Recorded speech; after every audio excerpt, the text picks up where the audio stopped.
Então, formalmente estamos começando a nossa palestra, na verdade é a terceira palestra da série Desnudando o Lockdown.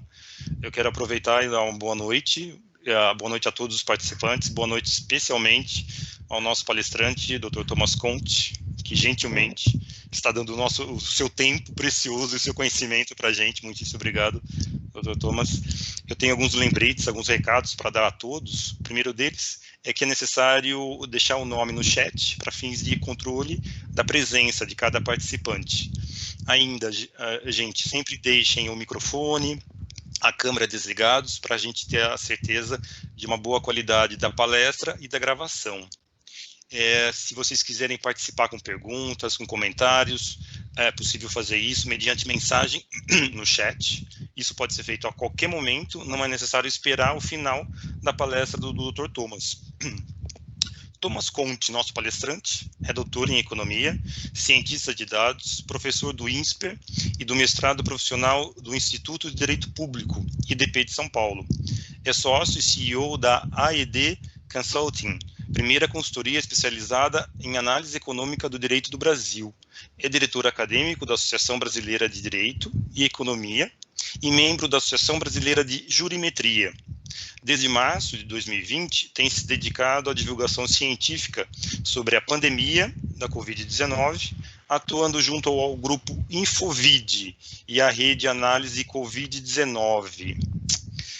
Como todos sabem, o tema de hoje é Lockdown e as lições não aprendidas da guerra contra a Covid. Eu imagino que a lista seja muito extensa, então, sem maiores delongas, eu passo a palavra ao nosso palestrante, Dr. Thomas, por gentileza, 35 a 40 minutos. Eu faço controle de tempo, porventura, se necessário, eu dou um toque. Fique à vontade. Perfeito, muito obrigado, Rogério. Então, boa noite a todos. Deixa eu compartilhar aqui a minha apresentação. Muito bem, pessoal. É muito conteúdo para falar em pouco tempo, então peço desculpa se ficar meio rápido. Eu vou fazer o possível para tentar ser didático com um tema complexo e nesse prazo que nós temos. Então, muito bem, é uma grande honra poder conversar com vocês, espero que vocês achem interessante. Então, vamos lá. Primeiro ponto sobre o lockdown. Lockdown não é um termo científico. Tá? O que eu quero dizer com isso? Se você buscar na literatura sobre impactos de lockdown isso e aquilo, você vai ver que ou isso não existe, ou no texto a pessoa vai te informar o que ela quer dizer com essa palavra, porque não é um termo científico. Então, os estudos que são feitos sobre isso têm alguns diferentes nomes. O mais rigoroso, o mais científico, seria NPI, Non-Pharmaceutical Interventions, intervenções não farmacêuticas. A ideia, medidas de saúde pública que não usam fármacos ou coisas que nós esperaríamos da área da medicina. Então, o que nós chamamos de lockdown, na verdade, é um termo informal, bastante impreciso, para medidas não farmacêuticas que seriam medidas mais fortes, mais rigorosas, mas o que quer dizer esse mais forte, mais rigoroso, também é algo muito aberto e muito controverso. Então, no Brasil, se chama basicamente quase qualquer coisa de lockdown desde o ano passado e nós não ganhamos um entendimento maior sobre esse tema nesse período. Então, só para dar um exemplo, isso aqui vocês não precisam entender o que está acontecendo, eu não tenho tempo também de explicar, mas aqui é um artigo da Nature de verdade, não aquele da Scientific Reports que tem no site escrito Nature e que as pessoas estão compartilhando como se fosse da Nature. Esse é da Nature de verdade, a revista, uma das revistas mais prestigiosas do mundo aí de ciência. Foi publicado já em julho do ano passado, teve uma atualização em agosto, mas aqui a gente vê o que está acontecendo em cada uma dessas linhas. É uma medida de efeito de alguma intervenção não farmacêutica. Se tiver para a esquerda dessa linha, a gente espera que tenha tido impacto em reduzir a velocidade de contágio. Então tem um monte aqui, né? Declarações de emergência, uma quarentena, banir viagens, fechar comércio, enfim. Vejam que tem uma série de medidas aqui diferentes. E qual delas é o lockdown? Não tem lockdown aqui, não está escrito isso. Por quê? porque são muitas medidas diferentes. Tem país que adota quase tudo, mas não fecha escola, tem país que não adota tal coisa, então é tudo muito diferente, essas coisas são estudadas caso a caso. Eles chegam até da precisão de, olha, você espera ver o efeito na primeira semana, segunda semana, terceira semana, quarta semana, né? Diferenças entre países, cada país faz essas coisas de um jeito, então não é trivial, tá, a gente realmente estudar a sério esse tema. Só de tratar nesse termo genérico de lockdown, a gente já está, em certo sentido, escapando do que seria um debate mais rigoroso sobre isso. Muito bem, então, em linhas gerais, sem entrar em detalhes de modelos epidemiológicos, etc., da onde que veio a ideia do lockdown e da onde que vem o problema? Bom, não sei se vocês lembram, no ano passado, houve aquela discussão sobre o tal do achatar a curva. O que foi o achatar a curva? Um debate também muito mal feito e muito impreciso. Por quê? Qual que é a ideia? Bom, o vírus tem uma certa capacidade de ser passado adiante para outras pessoas. O Covid, eu vou chamar de o Covid como o vírus da Covid. Eu sei que é a Covid, mas é comum falar o Covid, então eu vou falar o Covid, tá? Então, o Covid, em média, ele se propaga de uma pessoa para 3. Essa é a capacidade dele de contágio. Outros vírus têm uma capacidade muito maior. Por exemplo, o sarampo chega a ser de 1 para 12. Né, a doença mais contagiosa que nós conhecemos, né, até agora. O Covid passa de 1 para 3, o que já é muito. Né, isso cria um efeito exponencial, né, você vai de 1 para 3, de 3 para 9, 9 para 27, 81. Rapidamente, isso toma uma escala absolutamente incontrolável. Isso está representado aqui nesse gráfico, né, essa capacidade de se passar em mais ou menos 1 para 3 ou 1 para 2,5, está representado aqui nessa linha vermelha, que seria uma curva descontrolada. O que foi a ideia do achatar a curva? Lá atrás as pessoas falaram, não, a gente tem que reduzir a velocidade do vírus, então ele não pode ir tão rápido assim, de 1 para 3, 1 para 2,5. Ele tem que ir para uma curva achatada, como essa verde aqui. Né? Entendam esse eixo vertical como a quantidade de pessoas novas que estão sendo infectadas, né? Aí todo mundo fica discutindo o tal do pico da epidemia, aquele monte de bobagem, né? Então tá aqui achatando a curva. Qual que é o problema? A ideia desse achatar a curva era você manter a situação da epidemia dentro da capacidade do sistema de saúde. O problema é que se a gente fosse traçar uma linha de qual que é a capacidade do sistema de saúde, ela estaria mais ou menos aqui, assim, né? Mesmo essa curva achatada, não tem a capacidade do sistema de saúde de conter essa curva achatada. Então, o que foi essas medidas mais drásticas que vários países adotaram? Não era nem deixar o vírus correr solto, nem o achatar a curva, era a terceira opção, que era a de supressão. Eu fiz um texto, um relatório que eu publiquei em abril, chamado Crise Tripla do Covid-19, onde eu apresentei essa discussão de forma didática, né, e pensei algumas estratégias. Então, o que esses países fizeram é chegar nessa linha azul aqui, que a gente chama de supressão. O que é isso? Ao invés de você reduzir a capacidade do vírus de passar de 1 para 3, para, sei lá, passar de 1 para 1,5, 1 para 1,1, que seria um vírus propagando um pouquinho mais devagar, né, bastante mais devagar, mas ainda crescendo, essa linha azul seria você conseguir fazer com que o vírus, ao invés de passar de 1 para mais de 1, você fazer o vírus passar de 1 para menos de 1. E aí, ao invés da epidemia crescer, mesmo que lentamente, a epidemia começa a decrescer. Então, esse é o objetivo. Então, o que foi pensado, as medidas mais drásticas? É para você fazer com que esse vírus, que tem a capacidade de passar de 1 para 3 pessoas, ele passe de 1 para menos de 1, e com isso, com o tempo, a epidemia deixa de existir, o vírus é suprimido, né? Essa terceira estratégia é a estratégia de supressão. Os países que lidaram melhor com a pandemia, eles fizeram estratégias bem-sucedidas de supressão, sem exceção. Se essa estratégia de supressão precisou ou não precisou disso que nós informalmente chamamos de lockdown, aí varia de quão competente foi, né, o país em adotar todo um conjunto de medidas, uma lista enorme de medidas, para fazer com que o vírus não consiga passar nem de 1 para 3, nem de 1 para 1,1, mas que ele passe de 1 para menos de 1. Né? Quanto melhor você conseguir fazer isso, maior o controle da pandemia. Então, o lockdown, ele não é a solução de nada. Em que sentido? Não é esperado que você vai adotar uma medida e você vai resolver o problema, porque você precisa, né, até que você consiga vacinar gente pra caramba, você precisa dar um jeito do vírus não conseguir passar de uma para mais de uma pessoa. Então, se fizer lockdown de 2 semanas e depois virar um oba-oba de todo mundo aí, pronto, o vírus vai voltar e não tem o que fazer. Então, como que eu gostaria que qual que é a proposta aqui, tá? Tá até no tema, desnudando o lockdown, né? A gente tem esse entendimento de que não existe solução mágica. O lockdown é uma das estratégias possíveis.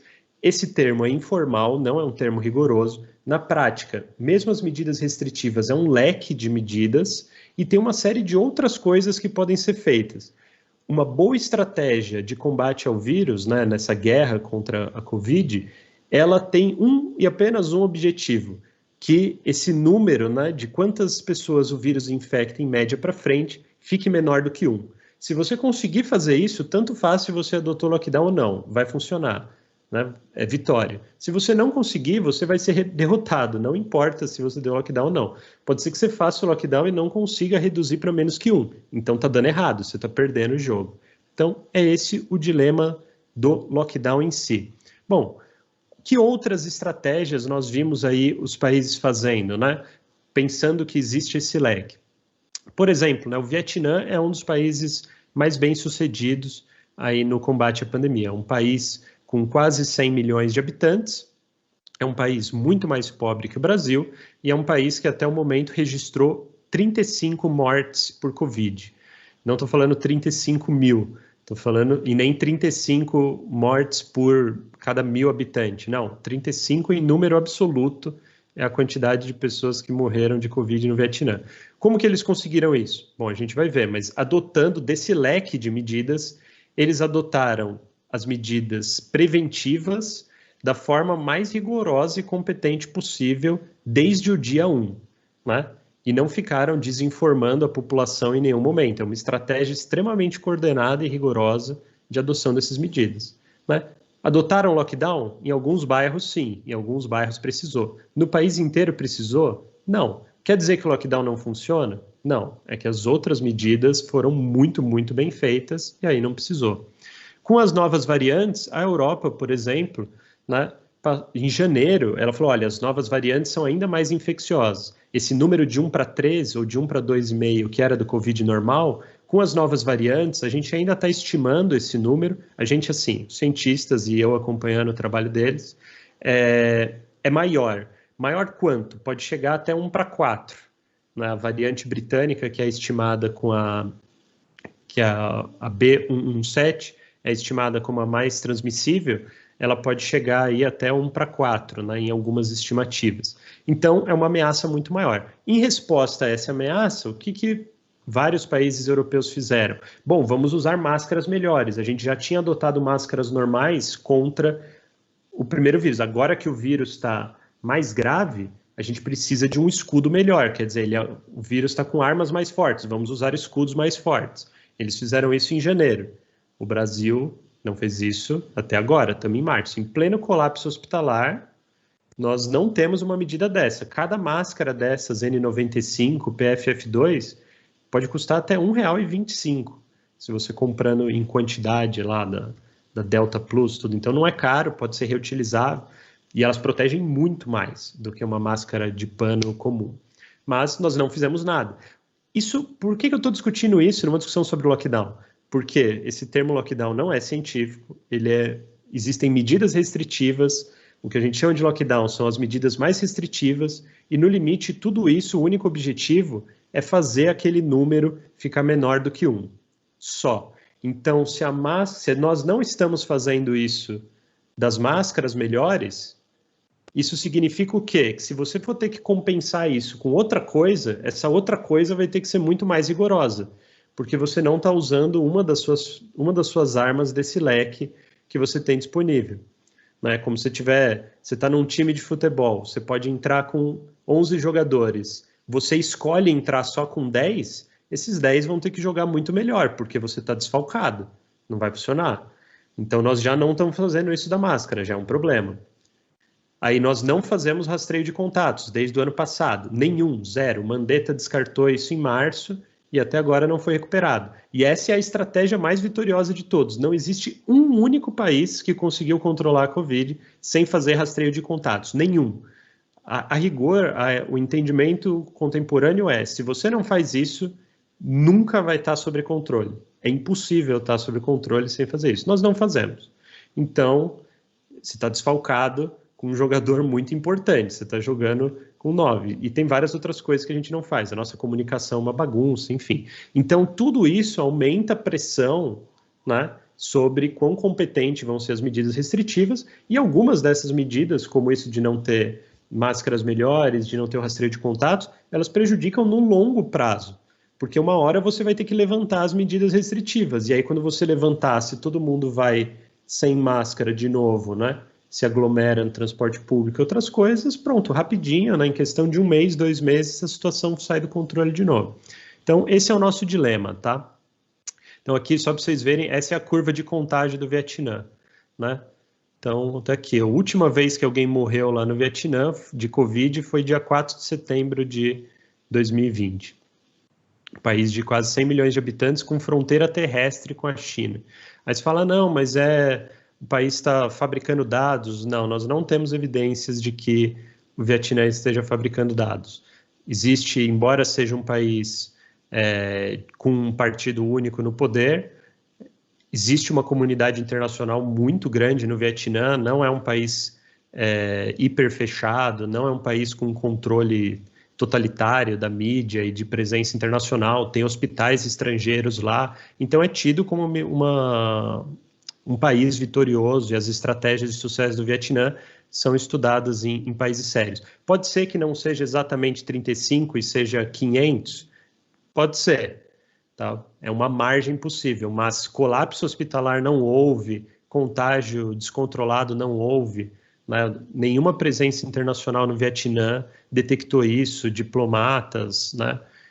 Agências internacionais, ninguém percebeu. E é muito difícil, a gente está vendo aí no Brasil, se você está com um surto descontrolado de Covid, é muito difícil você esconder um surto descontrolado de Covid. As pessoas vão perceber que tem algo errado acontecendo. Então, muito bem. Na situação do lockdown, como que foi colocado o problema, ou como que podia ter sido pensado o problema, né? Havia aquele suposto dilema sobre salvar vidas ou salvar a economia. Esse gráfico aqui é do novo capítulo do livro do Charles Jones, que é um dos macroeconomistas mais prestigiados do mundo. Do livro dele sobre macroeconomia, ele incluiu um capítulo sobre a Covid-19 e a macroeconomia. Qual que é a ideia? Aqui no eixo vertical, nós temos a perda de PIB, né? Decrescimento econômico. E aqui no eixo horizontal, nós temos as mortes de Covid por milhão de habitantes.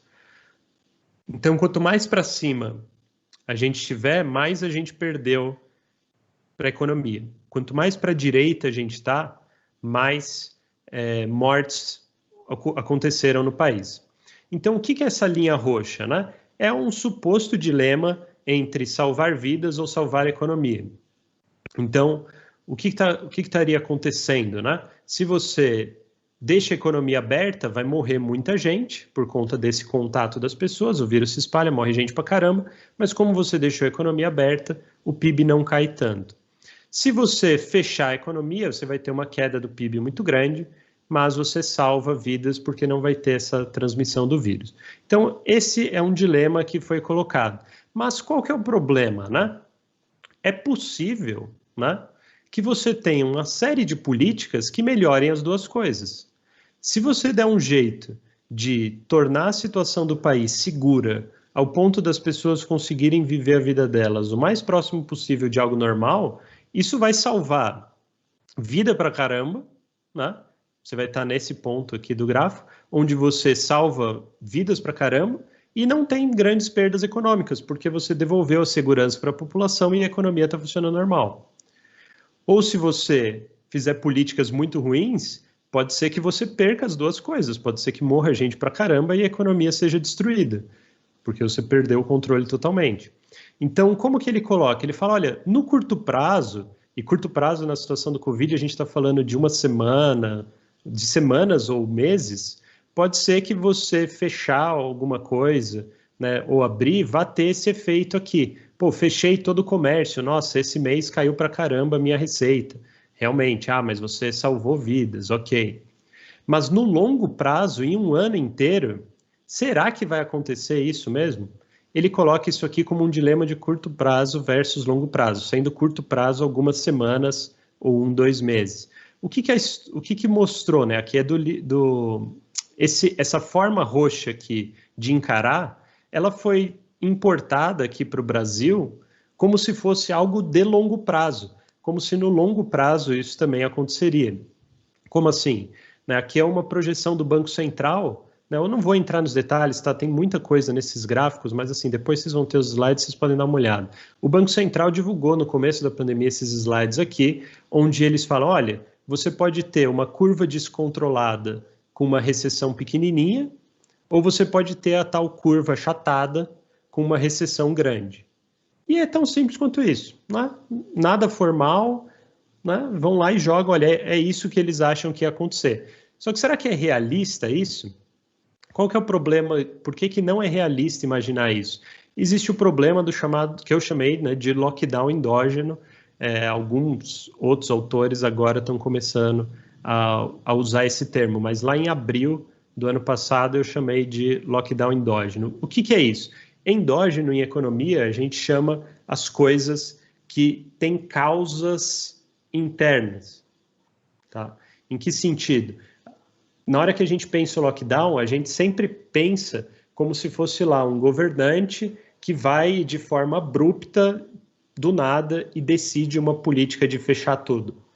Mas qual que é o problema? Esse lockdown pode acontecer pela própria dinâmica da sociedade.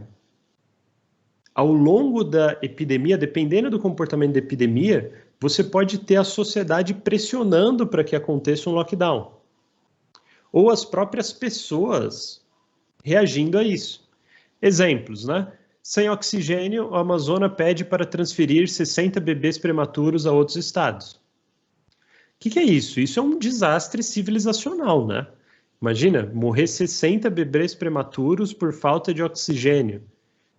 Sim, destrói, né, a vontade de seguir a semana, o ano, sei lá, de qualquer pessoa. E mesmo mandar para outros estados, quer dizer, você separa os bebês das mães, né, põe eles no avião e vai buscar oxigênio em outro lugar, né, é um cataclisma social. Quão realista é você imaginar que diante de um quadro assim, a economia vai funcionar normal? Que as pessoas vão abrir o jornal e ver lá 60 bebês prematuros morrem ou saem de translado por falta de oxigênio, colapso total, e as pessoas, nossa, eu vou abrir uma empresa hoje. Que vontade de contratar 5 pessoas e expandir meus negócios. Não é realista pensar isso. Ou que um prefeito, um governador, vai ver isso acontecendo e vai falar, não, pessoal, vamos lá, parou o mimimi, segue aí, vamos lá, vida normal. O ser humano funciona assim? Não é algo muito razoável. No ano passado, né, no Reino Unido, em março, né, eles transformaram uma parte do aeroporto de Birmingham em um necrotério. Aí você vai lá, abre o jornal e vê, parte do aeroporto está virando um necrotério para guardar 12 mil corpos. Cara, isso não é normal. Não tem como você esperar que uma economia vai funcionar normalmente abrindo o jornal e vendo isso por dias, semanas a fio. Isso aí está destruindo o ânimo de qualquer pessoa de fazer qualquer coisa. E você está aterrorizando todo mundo também. Né? Então, é uma situação dramática. Ou seja, o que acontece? Né? O que é a questão do lockdown endógeno? Bom, diante de problemas como esses, né, o que é isso aqui acontecendo? Isso aqui é essa curva vermelha. Esse aqui é o não fazer nada. Se você não fizer nada, o que vai acontecer é isso. É o colapso hospitalar, colapso funerário, é o faltando oxigênio, etc. Né? Essa curva vermelha aqui, essas notícias estão aqui. Ó. É isso. Se você deixar essa curva vermelha seguir, é isso que vai acontecer. E o vírus não está nem aí para as nossas crenças políticas, etc. Se você deixa ele circular, ele vai matando todo mundo. Ele não está nem aí para o que a gente acredita ou não acredita. Então, o que acontece? Se você... o cenário realista de você deixar esse vírus se espalhar como ele quiser você vai tender a um colapso hospitalar e funerário, e aí quanto mais você avançar nesse sentido, mais o cidadão vai se auto-isolar. Quer dizer, você vai ficar com medo, você vai ficar assustado da situação, aí você vai falar, cara, vamos ficar em casa, não dá, não sei o quê, vai ficar preocupado. Mesmo pessoas pobres, que são as que estão mais morrendo.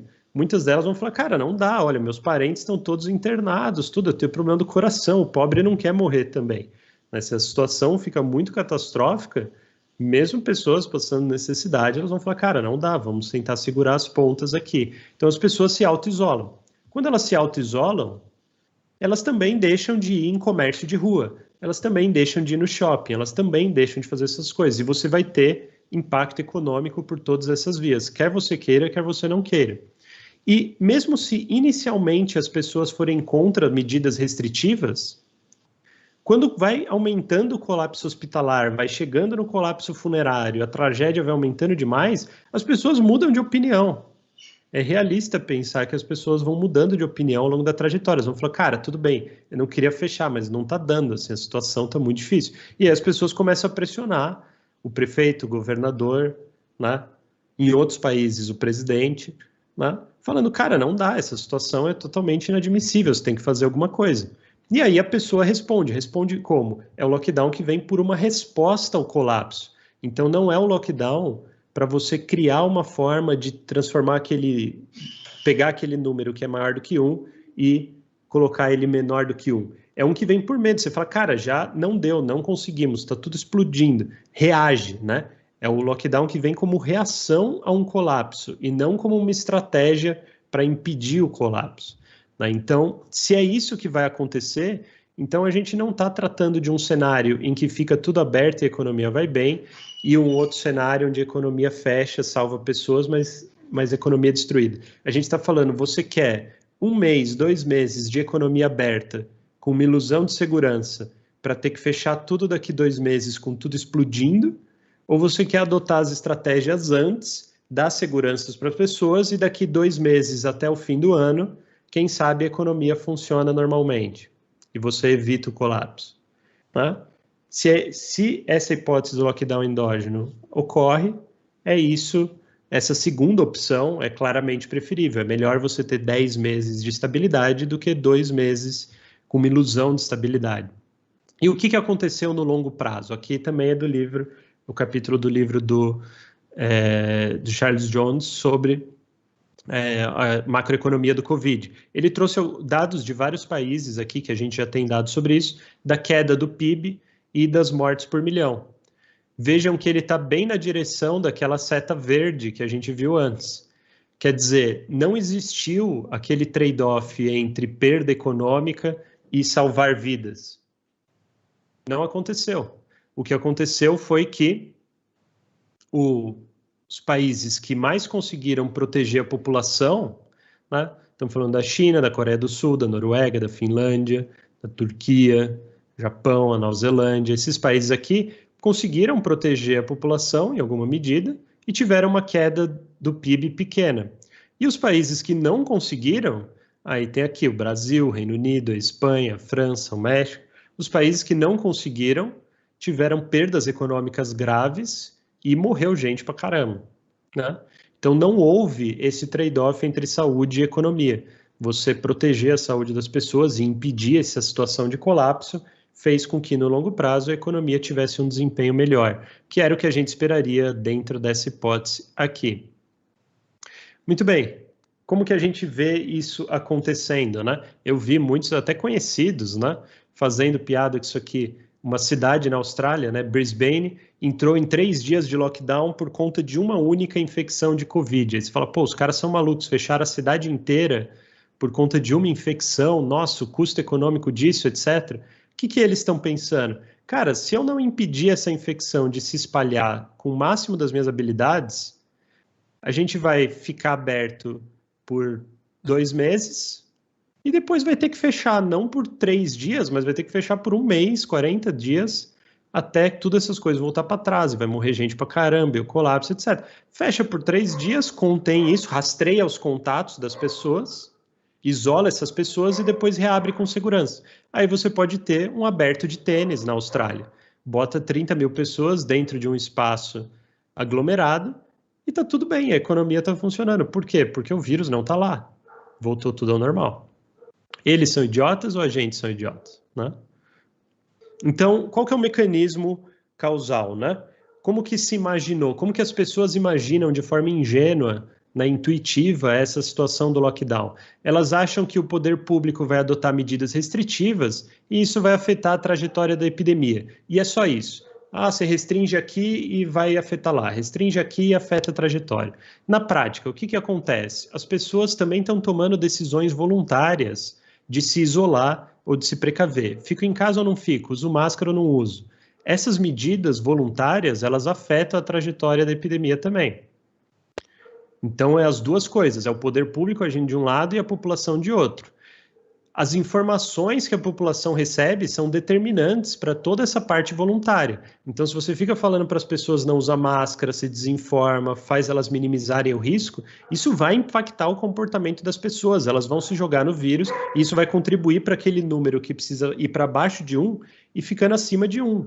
Né? Isso vai sistematicamente... Né? É como se você entrasse com um time, você já está entrando com um time de 9 jogadores, no caso do Brasil. Aí você pega 4 dos jogadores do seu time e fala, cara, eu sei que você está no meu time, mas o seu objetivo é impedir o outro cara do seu time de jogar. É isso que a gente está fazendo, né? Então, essas pessoas recebem informações e elas vão tomar essas decisões, vai afetar a trajetória da epidemia também. Então, um exemplo disso acontecendo, aqui é um estudo do Reg Chetty, que é um dos maiores economistas do mundo hoje, super influente, super prestigiado.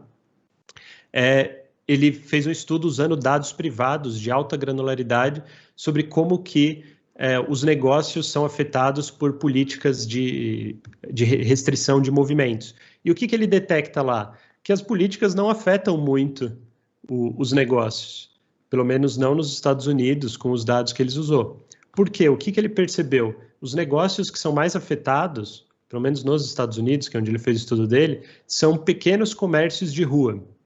Por quê? Porque o público desses pequenos comércios é de alta renda, é um público que consegue se auto-isolar. Então, e quem trabalha nesse comércio, no geral, é uma pessoa de renda mais baixa que precisa abrir o comércio. Então, o que acontece? Se você perde o controle da epidemia, como o público desses comércios é de renda média alta, essas pessoas se isolam e passam a comprar na Amazon online e não no comércio. E aí não interessa se adotou medida restritiva ou não. Esse público não vai para o comércio se a situação não estiver sob controle, porque ele não precisa, ele tem essa escolha. Então, o único jeito de fazer esse cara voltar a comprar naquele comércio é dando segurança de novo de que a situação do vírus está controlada. A não ser que você faça isso, tanto faz, adotou medida restritiva ou não. Essa pessoa não vai voltar para o comércio e aí ele vai ser impactado da mesma forma. Então, o que acontece? Quando a gente fala das medidas restritivas, o impacto delas, a gente quer saber se ela consegue afetar a trajetória da epidemia e se ela vai afetar as decisões de isolamento e precauções voluntárias. Você quer que o poder público de alguma forma, ajude a moldar essas decisões voluntárias de precaução que as pessoas têm. Qualquer impacto do lockdown não é ele sozinho sobre a trajetória da epidemia. É o lockdown, né, afetando como os agentes estão se comportando voluntariamente, e a combinação dessas duas coisas afeta a pandemia. Você faz o lockdown, ninguém usa máscara, ou a máscara é um lixo, e todo mundo continua agindo da mesma forma e se arriscando, isso vai acabar com boa parte dos efeitos do lockdown. Então, o que acontece? Nessa parte de informações aqui, a própria trajetória da epidemia é a fonte principal de informações. Tanto, né, que é a questão do lockdown endógeno, tanto, né, o poder público quanto o cidadão, ele está olhando para a trajetória da epidemia para tomar as decisões de isolamento, e o poder público está olhando a trajetória da epidemia para avaliar se ele adota ou não uma medida restritiva. Então, isso é muito claro, né? Essa diferença é muito clara, por exemplo, para mim que estou estudando isso, faço parte de grupos de estudo, né, e de divulgadores científicos, que é só isso. Quando que eu fiquei alertando o tempo todo para as pessoas, olha, pessoal, vamos usar máscaras melhores, cuidado, agora tá perigoso, tal. Eu enfoquei muito nessa perspectiva ali em janeiro e fevereiro. Por quê? Porque essas pessoas que estão sendo internadas agora, dia 19 de março, elas se contaminaram em fevereiro. Não em março, foi fevereiro, né? Por que eu sei disso? Porque eu estou acompanhando a trajetória da P1 desde o momento que ela aconteceu. Eu tenho essa informação, então eu estou passando isso para frente. Mas para a pessoa que não sabe, qual a informação que ela tem? Aquele número de casos e número de mortes por dia. O número de mortes ele está atrasado em 40, 50 dias. Essas pessoas que estão morrendo agora não são. Esse número, quando aparece lá 3 mil morreram hoje, essa pessoa que está. Aquele número que está ali, ele está marcando pessoas que foram internadas em fevereiro. Essas pessoas que estão sendo internadas agora em março, elas vão aparecer nos números de óbitos lá em abril. Então as pessoas reagem com atraso. Então, mas elas reagem, né? Elas vão mudar a situação delas. Então, o que acontece, né? A pessoa vê a trajetória de casos, ela decide se ela vai adotar precaução ou se expor, o poder público decide a força das medidas restritivas. O que seria ideal? O cidadão está bem informado para se prevenir antes do colapso, porque ele adotando as medidas, mesmo quando os casos não estão crescendo, é o jeito de você derrubar aquele número para menos que 1 e impedir o colapso.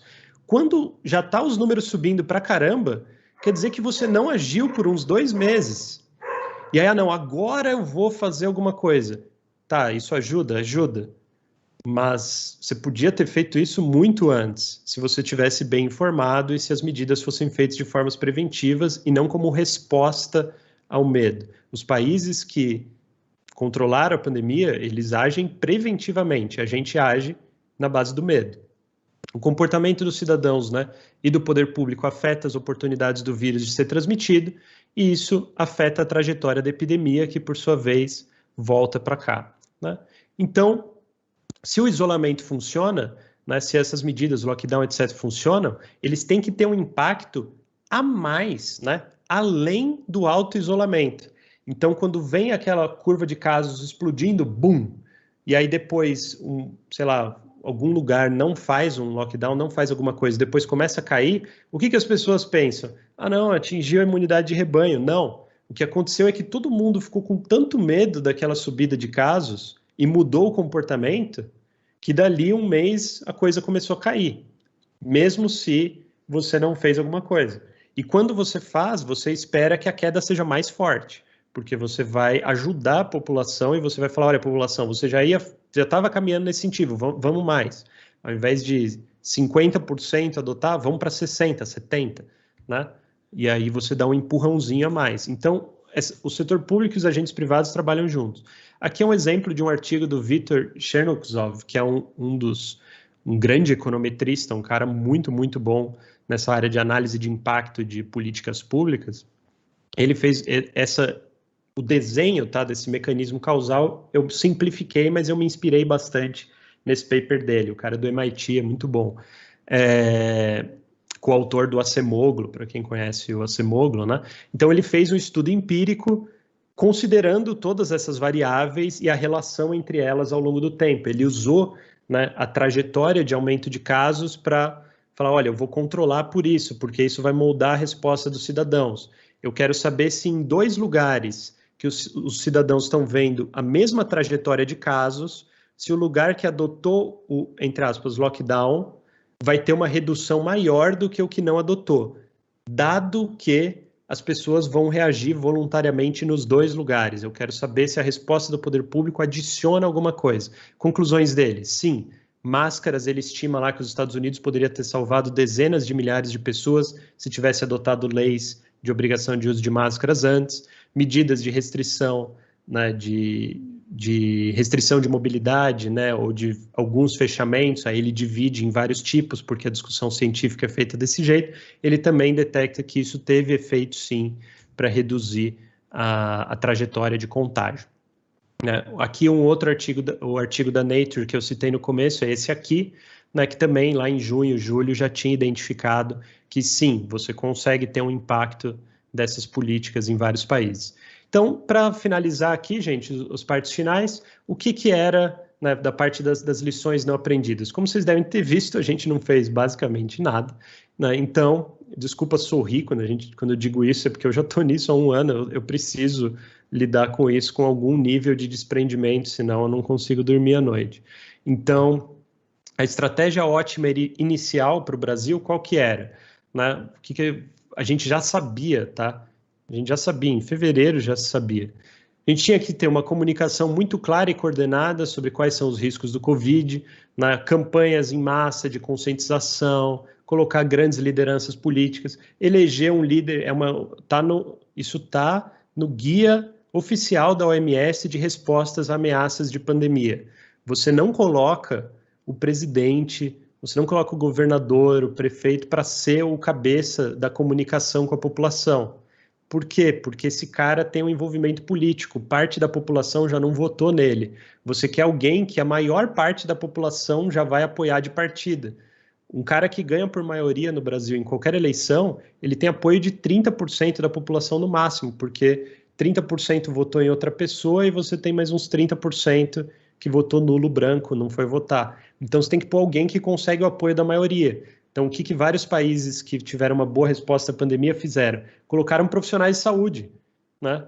O Singapura chegou a usar enfermeiros iam lá comunicar para a população como é que tá, o que eles têm que fazer. Né? Você dá um rosto humano e alguém que está desprendido do conflito político para ir atualizando as informações, uma equipe científica que vai ficar responsável por fazer a atualização de informações, informar o país inteiro, porque a informação é essencial. Se as pessoas não fazem a parte delas e elas não têm como reagir racionalmente a uma ameaça invisível que elas não entendem, não sabem como funciona, você que tem que informar. Se você desinforma as pessoas, acabou. Você está mandando aquele número que tem que ficar abaixo de 1, você está pressionando ele para cima o tempo inteiro e fazendo isso de graça, porque comunicação era para ser a coisa mais fácil e mais barata de fazer.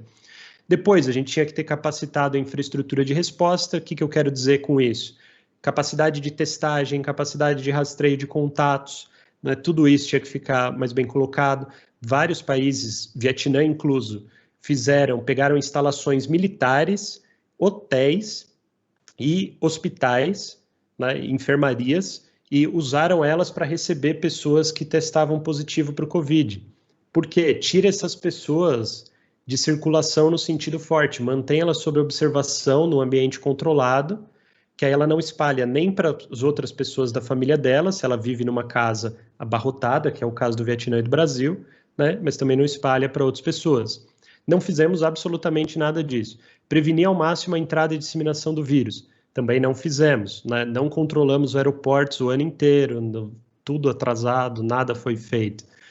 Dado que não prevenimos, né? A gente podia ter feito lockdown lá em março e abril para ganhar tempo para capacitar a infraestrutura e fazer todo esse trabalho que a gente não fez em janeiro, fevereiro e março. O que a gente fez? Umas quarentenas mais ou menos. Cada governador fez o seu jeito, o governo federal jogando contra, né, comunicando o exato oposto para toda a população e criando resistência da própria população, e a maioria da população inicialmente apoiava, mas a gente fez com força média e sem correr atrás de todo o tempo perdido aqui. E depois a gente reabriu, né, o que seria o ideal, a estratégia ideal? Reabrir depois que você reduziu o suficiente o número de novos casos para que você consiga fazer esse rastreio de contatos, consiga ir isolando pontualmente as pessoas, de forma que você não precisa fechar tudo. As pessoas que não forem acionadas pelo sistema de comunicação do rastreio de contatos, né, elas podem viver a vida normal, claro, de máscara, etc., com medidas de higiene, mas elas vivem a vida normal e o sistema de rastreio de contatos vai aguentando. Se o sistema de rastreio de contatos vai perdendo o controle, como aconteceu em Singapura em vários momentos, aí você fecha seletivamente uma região da cidade, alguma coisa onde você viu que o rastreio está perdendo o controle, né, e vai dosando isso ao longo do ano. O que a gente fez? A gente nunca criou a infraestrutura de rastreio de contatos, Não fizemos medidas de ventilação, por exemplo, deixar os restaurantes ocuparem as ruas e servir em lugares abertos para reduzir ambientes de risco, né? Um ambiente fechado é muito mais risco do que aberto. São Paulo faz até o contrário, não permite pôr as coisas na rua, o restaurante só pode abrir se for no espaço interno. Uso de máscara, também a gente demorou meses para aprovar a primeira lei, nunca fizemos rastreio, a gente reabriu sem fazer nenhum esforço para dar segurança para a população no resto do ano. Não à toa, os casos nunca ficaram em número baixo o suficiente no Brasil, voltou, teve segunda onda, agora estamos na terceira, enfim. Qual que é o que aconteceu depois que a gente detectou a P1? Ou melhor, depois que o Japão detectou a P1 para nós, porque nós não temos um sistema rápido de sequenciamento genético e acompanhamento de variantes também. Nem isso a gente fez também. Então, depois que detectou a P1 e Manaus colapsou, ou estava tendendo a colapsar, o que a gente podia ter feito? Uma comunicação clara e coordenada sobre os riscos da nova variante. Nós não fizemos. A gente podia ter capacitado a infraestrutura de resposta à nova variante. Por exemplo, fazendo prevenções ao máximo das entradas da nova variante, nos rios, né, no tráfego de pessoas nos rios e rodovias que saem de Manaus, nos aeroportos. Nós não fizemos. Não demos um jeito de conter a disseminação inicial da variante. Depois que nós não prevenimos, a gente podia tentar fazer um lockdown para ganhar tempo e criar infraestrutura que vai dar essa capacidade de resposta do país ao longo do resto do ano. Mas não, nós estamos adotando algumas quarentenas de média intensidade fracas e nós não estamos usando esse tempo para criar essa infraestrutura. Daqui a algumas semanas, nós vamos reabrir sem ter a condição de fazer o rastreio de contatos, porque nós não criamos essa infraestrutura, nós não adotamos ainda novos critérios de ventilação, nós não adotamos critérios de uso de máscaras melhores, e aí a gente vai reabrir sem segurança de novo daqui a algumas semanas. E isso com uma das vacinações mais lentas, dado o estado da nossa epidemia. Ou seja, é um dia da marmota. Passou um ano, nós não aprendemos absolutamente nada, e as pessoas acham que adotar só o lockdown e com todo o resto não sendo feito e parte do resto jogando contra, vai resolver. Então, nós temos um ano terrível pela frente. É isso, pessoal. Obrigado e fico à disposição para tirar dúvidas. Thomas, muito obrigado pelas explicações e pela sua disponibilidade em apresentar todos esses dados para a gente. A nossa querida Márcia, ela fez um comentário e uma pergunta. Dr. Thomas fechou o evento com chave de ouro, parabéns, aproveito suas metáforas com o futebol para fazer minha pergunta. Lembro a frase daquele jogador do Benfica, o João Pinto, meu clube estava à beira do abismo, mas tomou a decisão correta, deu um passo à frente. O que nós, indivíduos, podemos fazer agora para não dar o passo à frente? Então, agora, a melhor coisa que a gente pode fazer individualmente é trocar essas máscaras de pano que a gente está usando por máscaras melhores. Então, máscara PFF2, N95, tem um site que chama PFF para Todos, não é propaganda, é feito por voluntários, eu tento apoiar eles na medida do possível, que está concentrando informações sobre como usar essas máscaras, como fazer o reuso seguro. Eles mantêm uma lista de onde comprar elas barato, e tem de até R$1 por unidade, até R$10 por unidade, os preços justos dela, e são máscaras realmente de proteção individual, elas reduzem, né, elas filtram até 95% das partículas, e elas vedam, né? A principal diferença delas de uma máscara normal é que elas vedam toda a parte do lado. Uma máscara de pano, ela é muito boa para você proteger as outras pessoas, né? Por isso que elas são recomendadas. Se está todo mundo de máscara, se tem alguém com Covid, o ar que sai da boca e do nariz dessa pessoa, ele não consegue ir tão longe. Então, quando eu uso uma máscara de pano, eu protejo as pessoas à minha volta. Mas eu não me protejo muito, eu me protejo só um pouco. Porque a máscara de pano ela é aberta pelos lados e na hora que eu puxo o ar, uma parte desse ar vem por essas frestas e aí não passa pela máscara. Essas máscaras PFF2 e N95, elas vedam todo do lado, a capacidade de filtração é maior, então você está reduzindo brutalmente a sua chance de ser infectado. É algo assim muito poderoso mesmo, e tem até um estudo, já tem mais de um estudo, foi um estudo feito na Suíça, tem um estudo na Alemanha também, tem um estudo do CDC americano também, de que usando essas máscaras, se você for infectado, você tem um Covid mais leve, porque a carga viral inicial que você é exposto é menor, né?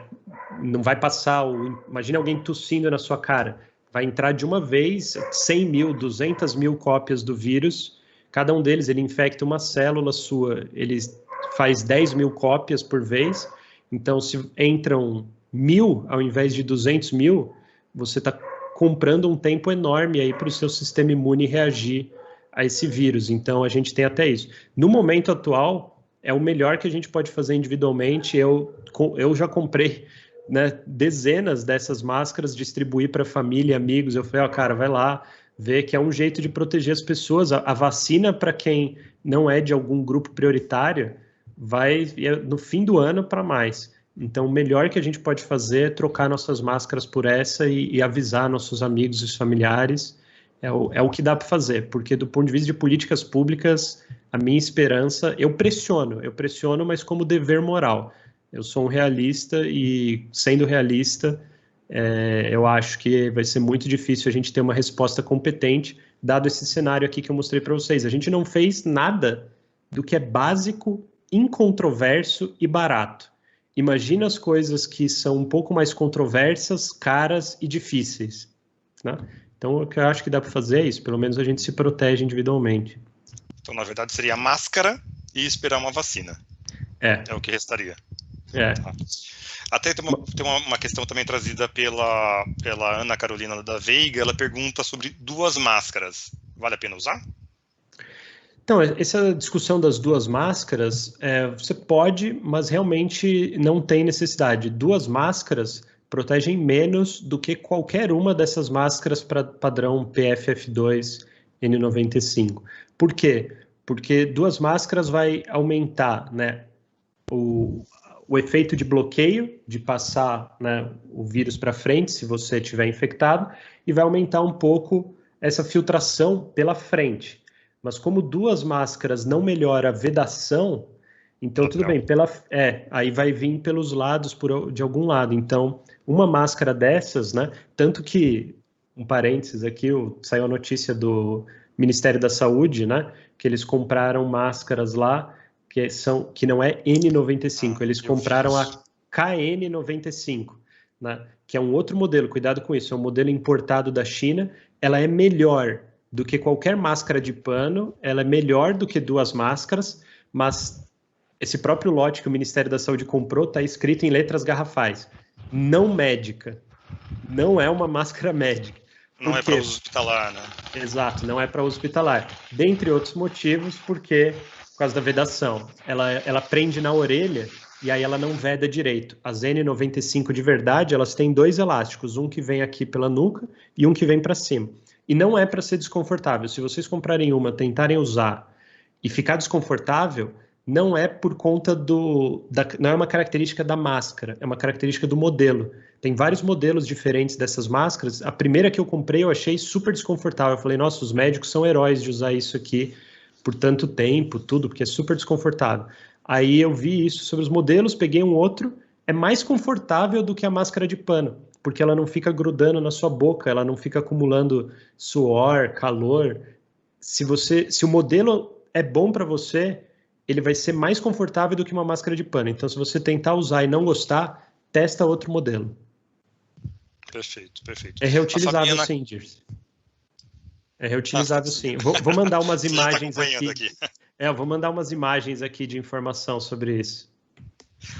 Uma pergunta da Fabiana Carla da Rosa Borges, ela pergunta o papel da imprensa, se foi importante para informar e mudar o comportamento da população ou não. Como que você vê o papel da imprensa até agora?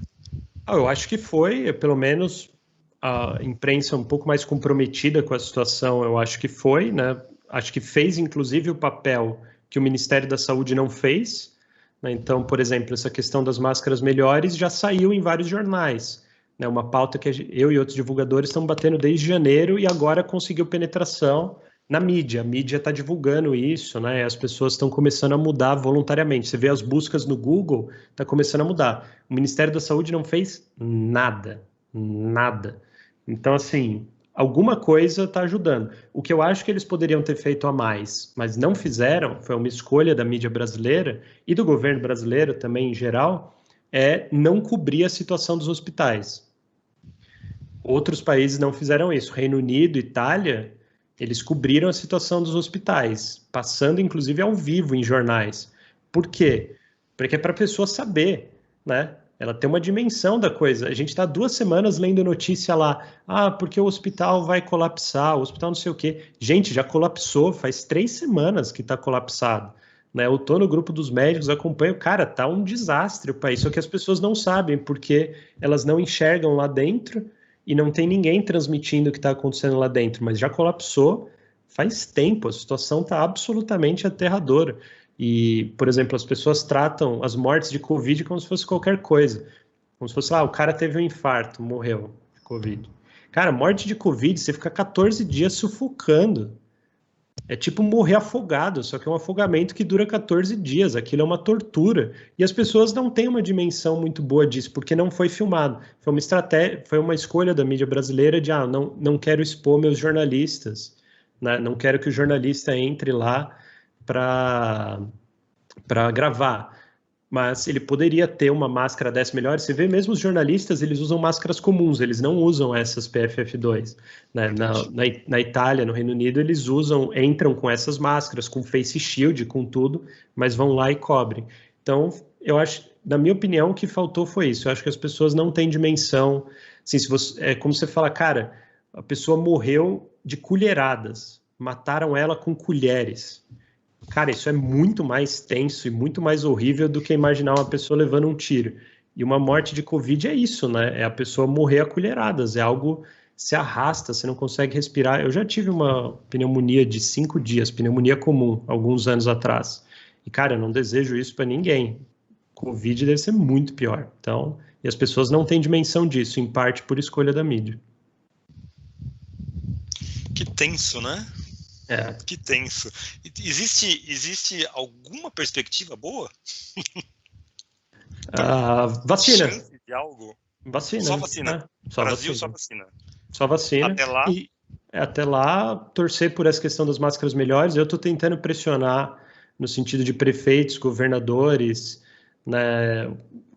Me juntei, ajudei a escrever junto com colegas economistas uma carta dos economistas que deve sair aí nos próximos dias, cobrando essa questão das máscaras melhores e algumas outras medidas do poder público. Eu acho que é o que dá para torcer.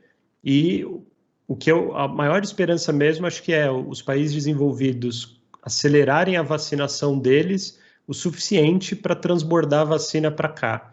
Porque se depender só das vacinas que a gente comprou e dos prazos de entregas que elas têm, a gente está falando de ter algum conforto maior lá para outubro. Então, isso realmente... que eu ia te perguntar. Perspectiva de vacina, de acelerar isso. Na verdade, não existe, né? É muito difícil, porque as escolhas já foram feitas, né? Como o mundo inteiro precisa delas, existe uma fila, existem as prioridades. Então, por exemplo, no último mês, o governo federal resolveu comprar várias, mas a gente está no fim da fila, os prazos de entrega estão lá na frente, então não é algo que... A maior esperança que a gente tinha seria aquelas 30 milhões de doses que os Estados Unidos... Bom, para quem não está informado sobre isso, os Estados Unidos tinha 30 milhões de doses da vacina da AstraZeneca Oxford, que é uma das que a gente está usando aqui no Brasil. A maior parte da nossa vacinação está sendo feita com a Coronavac, mas a gente está fazendo um pouco com a de Oxford. Eles têm 30 milhões de doses que eles não usaram, doses prontas, está lá estocado, sendo usado para nada. Eles não estão usando por quê? Porque ela não foi aprovada lá ainda e porque eles têm doses suficientes da vacina da Pfizer, da Moderna e da Johnson para tocar a vacinação deles até o fim. Então, eles não vão precisar. Eles tinham 30 milhões de doses prontas. A maior esperança era isso vir para o Brasil, dado que a gente é o epicentro da epidemia agora. O Biden até enviou uma carta para o governo federal falando de uma aliança no combate ao Covid e com ações com o meio ambiente, que ele está fazendo muito sobre isso. Mas o governo federal não respondeu em 2 semanas, ele deu as doses para o México e para o Canadá. Então... isso eu não sabia. As doses já foram Sim. comprometidas com outros países, para outros países. Parte foi para o Canadá, parte para o México e parte para a COVAX, que é o consórcio. Algumas dessas da COVAX vão vir para cá, mas é um consórcio mundial, então só uma parte pequena vai vir para cá. O Brasil aderiu na cota mínima do COVAX também. A gente podia contratar até 40% e contratou 10%. É a vacina mais barata do mundo, $2 cada uma. A gente podia ter contratado para cobrir 40% da população e o governo federal comprou 10%. Dá para aumentar, mas a gente vai para o fim da fila das doses extras. Então... É para respirar fundo, né? Esperar alguma coisa melhor, quem sabe no final do ano, início do ano que vem. Tem que transbordar, torcer para os Estados Unidos terminar rápido isso aí, ter piedade de nós e quem sabe transbordar alguma coisa. O consórcio do Nordeste parece que está tentando comprar as da Sputnik, né? Aí é uma esperança também, porque o governo federal quer produzir elas nacionalmente, que eu acho uma ideia muito ruim. Você está colocando um atraso enorme no processo para nada, mas o consórcio do Nordeste quer trazer elas prontas. É uma esperança. É uma esperança. E a Sputnik é uma vacina excelente. Se ela viesse para cá, ela seria a melhor vacina circulando no Brasil. Thomas, a gente já está quase encerrando, porque o tempo já deu. Tem uma pergunta aqui, algumas perguntas, na verdade, acho que realmente não vai dar tempo, mas tem uma pergunta que é um assunto mais do que questionado, enfim, discutido, então acho que vale a pena até para saber a sua opinião. E sobre o tratamento inicial? Não tem perspectiva nenhuma? Uma pergunta do Paulo Roberto Alves. Tratamento precoce, por enquanto, não temos evidências de que ele funcione. Tá? Isso, claro, eu sou economista, então eu nem deveria estar falando sobre isso, mas no caso eu estou me apoiando nas informações oficiais que a gente tem da Agência Europeia, dos Estados Unidos, da União Europeia, Reino Unido, Canadá, Austrália, Japão, países desenvolvidos em geral, todos eles, Austrália, Nova Zelândia, todos eles falam, olha, isso não funciona, inclusive em algumas dessas, inclusive recomendam não usar porque você tem evidências contra. Pode ser que a gente descubra um tratamento inicial precoce que seja no futuro? Sim. A dificuldade maior que se tem de provar essas coisas é que se você tem, no geral, os testes de remédio começam no paciente mais grave. Por quê? Porque você não sabe se aquilo funciona. Muito ruim e fala, olha, tá aqui uma chance, né? O uso compassivo. E aí, bom, se a pessoa tinha 100 pessoas, você já vai conseguir saber se o remédio funciona ou não. Porque a chance da pessoa morrer era muito grande. Então, você vai para pessoas, assim que ela entra no hospital, você já espera que, de todo mundo que entra no hospital, desde enfermaria até outros níveis, vai ser por volta de 10, 20% que vão acabar morrendo.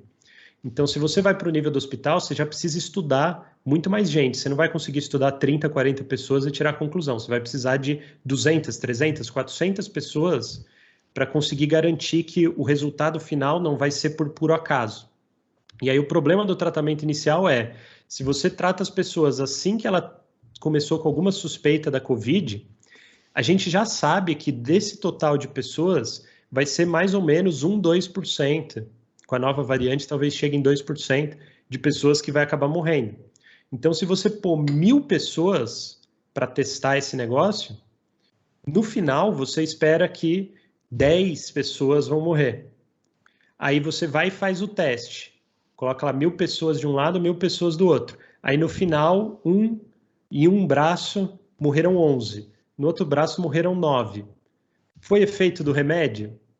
Cara, vai saber, porque essas pessoas foram se internar em hospitais diferentes, passaram por um procedimento diferente. Morreu 11 naquele, mas tinha muito mais pessoas mais velhas naquele grupo. Mas o outro grupo tinha diabético, outro grupo não sei o quê. Aí, para você garantir que aquilo é comparável e que esse efeitozinho de 1, 2 pessoas no final foi por conta do remédio, você precisa de 5, 10 mil pessoas e você precisa de um estudo muito bem desenhado, né, de quem que é admitido, de que são grupos comparáveis, com a mesma distribuição de idade, a mesma distribuição de comorbidades. Por que o pessoal que defende isso fala, cara, mas sobram evidências, etc. Você pega lá os papers e abre, né? Cara, é estudo feito de qualquer jeito no Iraque, estudo feito de qualquer jeito no Egito, estudo feito de qualquer jeito na Índia. Os caras não descrevem nada de como foi a seleção das pessoas, como que foi feito, como que foi estudar, a técnica estatística, não registram o que aconteceu com cada um dos 5, 6 pessoas que morreram. Mesmo esses estudos não têm 1.000, 2.000, 5.000 pessoas, são estudos com 100, 200 e tiram super conclusões por conta de 3, 4 pessoas a menos. Então, é por isso que um grupo de pessoas fala que sobra evidências e as principais agências mais sérias do mundo dizem que não. Porque, no geral, as pessoas que falam que sobra evidência, elas só leem o resumo do texto e algum comparativo X de números, mas não tem essa preocupação metodológica de que, olha, ou isso é muito bem desenhado, ou não dá para tirar conclusões, né? E a gente não tem ainda estudos bem desenhados que concluíram a favor. E uma outra coisa, Thomas, eu acho que você pode responder isso bem. Existe algum país no mundo, nessa pandemia de Covid, que coloca o tratamento inicial ou precoce como política pública? Se diz país, como assim? Qualquer país. Existe algum país no mundo que coloque nível... isso como uma política pública, como uma ação pública de tratamento contra a Covid? Olha, em nível nacional, que eu saiba, a Índia, no começo do ano passado, adotou a cloroquina. Em coisa meio oficial mesmo. Mas manteve? Mas não sei. Não sei se eles continuam. Não Porque o Brasil sei Biomal tem essa característica, né? Na prática, acabou sendo algo oficial, né? Virou. Teve até aquele aplicativo, né? Que você colocava lá criança recém-nascida com leve febre. Toma cloroquina, azitromicina e o outro lá, ivermectina, né? E depois causa hepatite medicamentosa. Exato, Complicado, Exato. complicado. Gente, o tempo acabou, na verdade. Thomas, alguma coisinha para você, alguma mensagem final, talvez de esperança, de otimismo? Mensagem final. Vamos lá. Bom, na medida do possível, gente, eu não sei qual é a posição que vocês estão, qual é o grau de influência que vocês têm, enfim, ou vontade de fazer alguma coisa, mas o que me preocupa muito dessa situação toda é que, de novo, igual no ano passado, a gente está tratando como se o debate se resumisse a esse lockdown, não lockdown, quando são várias medidas restritivas que a gente não está adotando as mais fortes, das moderadas e das básicas, nós não fazemos a maior parte e tem uma parte jogando contra. Então, assim, o que me preocupa muito? Ninguém está pensando em como reabrir com segurança, ninguém está pensando nessa questão do uso de máscaras, da ventilação, que são coisas básicas. Ninguém está pensando, por exemplo, em quando você tem suspeita de Covid, você tem que avisar as pessoas que você teve contato na última semana antes do resultado do teste. No Brasil, as pessoas esperam o resultado do teste para falar alguma coisa, e às vezes só avisam a família. Então, o que eu deixaria aí como esperança, né? Na medida do possível, dentro da nossa escala individual, das pessoas que a gente conhece, ou se conhecer algum tomador de decisão, falar, cara, tá toda essa polêmica em torno dessas medidas restritivas, que tal a gente fazer algo que é barato, que não é controverso e que vai ajudar o ano inteiro, né? Vamos começar por aí. Eu não vi nenhuma escola, por exemplo, usando os ventiladores como exaustores, que é algo que o CDC americano fala para fazer. Eu não vi nem pública nem privada. Você coloca um ventilador em cada janela apontando para fora, que é para aumentar a circulação de ar. Cada ventilador, uns R$70. 3 ventiladores por sala em 3 janelas, R$200. Você está reduzindo a chance de você ter um surto de Covid naquela sala absurdamente. Ao invés de, se alguém aparecer lá com Covid, ao invés de infectar 20 pessoas, talvez passe para 1, 2, os amigos mais próximos. É algo super barato, super simples e ninguém está fazendo. Então, eu chamaria atenção para isso. Na medida do possível, dentro da vontade de cada um, passar a palavra adiante de, olha, tem a questão das máscaras, tem a questão da ventilação. Você quer sair para ver outra pessoa? Cara, faz num lugar aberto, né? Faz num lugar aberto, não num lugar fechado. E, na medida do possível, a gente tentando minimizar isso, né? Porque é isso, é um leque de ações. Então, a solução não vai vir da noite para o dia, não importa o que aconteça. A gente tem que, na medida do possível, ir lutando contra esses erros graves, né? Perfeito. Bom, enfim, quero agradecer imensamente a presença de todos, especialmente ao nosso palestrante, Thomas Imagina, Monte. eu que agradeço. Nós que agradecemos. Agradeço pela sua disponibilidade de participar dessa conversa conosco, pela gentileza de dividir seu conhecimento, seus dados conosco. Muitíssimo obrigado. Eu lembro aos participantes que o Thomas é bastante ativo nas redes sociais.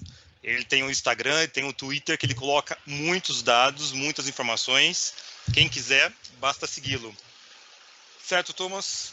Perfeito, fico à disposição, gente. Muito obrigado. Foi uma honra. Muito obrigado, uma boa noite a todos. Thomas, muitíssimo obrigado, uma boa noite também. Valeu, boa noite. Bom descanso, gente. Bom fim de semana. Até mais, gente. Até mais. Tchau, tchau. Tchau, tchau.